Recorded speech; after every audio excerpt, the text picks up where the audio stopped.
السلام علیکم ورحمۃ اللہ۔ پچھلی ویڈیو میں ہم لوگوں نے جہاں تک مطالعہ کیا تھا آج انشاءاللہ اس کے آگے مطالعہ کریں گے۔ چلیے شروع کرتے ہیں۔ بسم اللہ الرحمن الرحیم۔ حضرت مولانا نوری رحمۃ اللہ علیہ راوی ہیں کہ ایک دفعہ حضرت شاہ صاحب کشمیر تشریف لے جا رہے تھے۔ بس کے انتظار میں سیالکوٹ پر تشریف فرما تھے۔ ایک پادری آیا اور کہنے لگا کہ آپ کے چہرے سے معلوم ہوتا ہے کہ آپ مسلمانوں کے بڑے عالم دین ہیں۔ فرمایا نہیں، میں طالب علم ہوں۔ اس نے کہا آپ کو اسلام کے متعلق علم ہے؟ فرمایا کچھ کچھ۔ پھر ان کی صلیب کے متعلق فرمایا کہ تم غلط سمجھتے ہو، اس کی یہ شکل نہیں ہے۔ پھر نبی کریم صلی اللہ علیہ وسلم پر 40 دلیل دیے، 10 قرآن سے، 10 توریت سے، 10 انجیل سے اور 10 عقلی۔ وہ پادری آپ کی تقریر سن کر کہنے لگا کہ اگر مجھے اپنے مفاد کا خیال نہ ہوتا تو میں مسلمان ہو جاتا، نیز یہ کہ مجھے خود اپنے مذہب کی بہت سی باتیں آپ سے معلوم ہوئی۔ واقعہ نمبر 7۔ آقر کے والد ماجد یعنی مفتی تقی عثمانی صاحب کے والد ماجد حضرت مولانا مفتی صفی صاحب رحمۃ اللہ علیہ نے بار بار یہ واقعہ بیان فرمایا کہ میں جب دارالعلوم دیوبند میں ملا حسن پڑھ رہا تھا تو ایک روز اس کی عبادت پر کچھ شبہ ہوا جو حل نہیں ہو رہا تھا۔ میں نے سوچا کہ حضرت شاہ صاحب رحمۃ اللہ علیہ سے اس کے بارے میں استفسار کرنا چاہیے۔ چنانچہ میں کتاب لے کر ان کی تلاش میں نکلا۔ وہ اپنی جگہ پر نہیں تھے، اور جب وہ اپنی جگہ پر نہ ہوتے ہیں تو ان کا کتب خانے میں ہونا متعین تھا۔ اب میں جب کتب خانے میں پہنچا تو وہ کتب خانے کے بالائی گلیارے میں بیٹھے مطالعے میں مشغول تھے۔ میں ابھی نیچے ہی تھا کہ انہوں نے مجھے دیکھ لیا اور اوپر سے میرے آنے کی وجہ پوچھی۔ میں نے عرض کیا ملا حسن کے ایک مقام پر کچھ اشکال تھا، وہ سمجھنا تھا۔ وہیں بیٹھے بیٹھے فرمایا عبارت پڑھیں۔ میں نے عبارت پڑھی، شروع کر کی تو بیچ میں ہی روک پر فرمایا اچھا یہاں آپ کو یہ شبہ ہو گیا۔ پھر بعینی ہی وہی اشکال دہرایا جو میرے دل میں تھا۔ میں نے تصدیق کی کہ واقعی یہی شبہ ہے۔ اس پر انہوں نے اس کا جواب میں وہیں سے ایسی تقریر فرمائی کہ تمام اشکال کافور ہو گئے۔ اب ظاہر ہے کہ حضرت شاہ صاحب رحمۃ اللہ علیہ عرض دراز سے حدیث کی تدریس میں معروف تھے اور منطق کی کتابوں سے واسطہ تقریباً ختم ہو گیا تھا، لیکن ان کی باوجود یہ حافظہ اور استحضار کی کرشمہ قدرت نہیں تو کیا ہے۔ واقعہ نمبر 8۔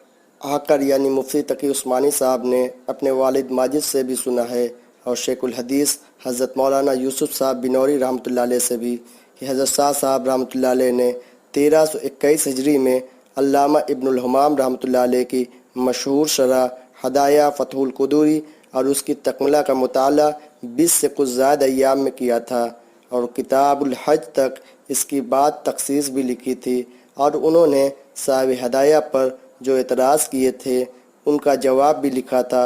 اس کے بعد مدت العمر فتح القدوری کی مرجعات کی ضرورت نہیں پڑی، اور کسی تازہ مطالعے کے بغیر اس کی نہ صرف باتیں بلکہ طویل عبارتوں تک کا حوالہ سبق میں یاد کرتے تھے۔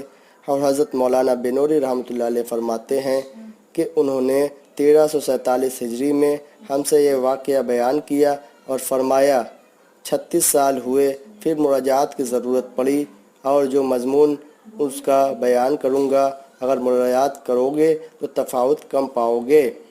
واقعہ نمبر 9۔ حضرت مولانا منظور صاحب نعمانی رحمۃ اللہ علیہ جو حضرت شاہ صاحب رحمۃ اللہ علیہ کے شاگرد ہیں، وہ فرماتے ہیں کہ درس سے فراغت کے بعد جب بھی حضرت شاہ صاحب رحمۃ اللہ علیہ کی خدمت میں حاضر ہوتا تو پہلے سے لکھے ہوئے متعدد سوال کے جواب ان سے معلوم کیا کرتا تھا۔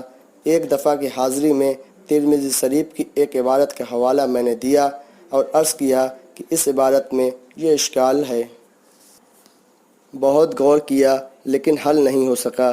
فرمایا مولوی صاحب آپ کو یاد نہیں رہا؟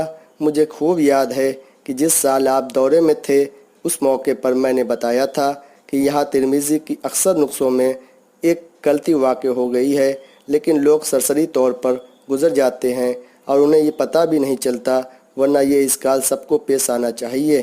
پھر فرمایا صحیح عبارت اس طرح ہے مولانا منظور نعمانی صاحب رحمۃ اللہ علیہ لکھتے ہیں، اللہ اکبر، یہ بات بھی یاد رہتی تھی کہ فلاں سال اس موقع پر سبق میں کیا بات فرمائی۔ واقعہ نمبر 10۔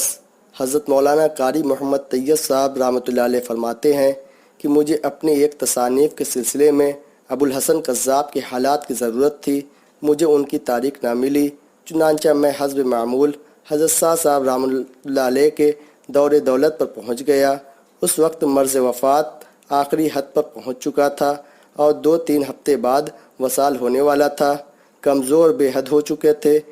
ابتدائی گفتگو کے بعد میں نے آنے کی غرض بتائی تو انہوں نے فرمایا کہ ادب اور تاریخ کی کتابوں میں فلاں مواقع کا مطالعہ کر لیجئے۔ تقریباً 8-10 کتابوں کے نام لیے۔ میں نے عرض کیا، حضرت مجھے تو کتابوں کی اتنی اسم یاد بھی نہ رہے گی، نیز انتظامی معاملات کے بکھیڑوں میں اتنی فرصت بھی نہیں کہ چند جزئی مثالوں کے لیے اتنی طویل عریض مطالعہ کروں۔ بس آپ ہی اس شخص کی درگاہ گوئی کے متعلق واقعات کے 2-4 مثالیں بیان فرما دے، میں انہی کو آپ کے حوالے سے کتاب کا جز بنا دوں گا۔ اس پر مسکرا کر ابو الحسن کذاب کی تاریخ اور اس کے سن ولادت سے لے کے سن واری بیان فرمانا شروع کر دی، جس میں ان کے جھوٹ کی عجیب و غریب واقعات بیان فرماتے رہے۔ آخر میں سن وفات کا ذکر کرتے ہوئے فرمایا کہ یہ شخص مرتے مرتے بھی جھوٹ بول گیا۔ پھر اس جھوٹ کی تفصیل بیان فرمائی۔ حیرانی یہ تھی کہ بیان اس طرز سے ہو رہا تھا کہ گویا حضرت رحمۃ اللہ علیہ نے آج کی شب میں اس کی تاریخ کا مطالعہ کیا ہے جو اس طرح سنواری واقعات بیان فرما رہے ہیں۔ چنانچہ میں نے تعجب آمیز لہجے میں عرض کیا، حضرت شاید کسی قریبی زمانے میں ہی آپ نے اس کی تاریخ دیکھنے کی نوبت آئی ہوگی۔ سادگی سے فرمایا، جی نہیں، آج سے تقریباً 40 سال کا عرصہ ہو گیا۔ جب میں مصر گیا تھا تو کتب خانے میں مطالعے کے لیے پہنچا تو اتفاقاً اسی ابو الحسن کذاب کا ترجمہ سامنے آ گیا اور اس کا مطالعہ دیر تک جاری رہا۔ بس اسی وقت سے جو باتیں کتاب میں دیکھی حافظہ میں محفوظ ہو گئی اور آج آپ کے سوال پر مستحضر ہو گئی، جن کا میں نے اس وقت تذکرہ کیا۔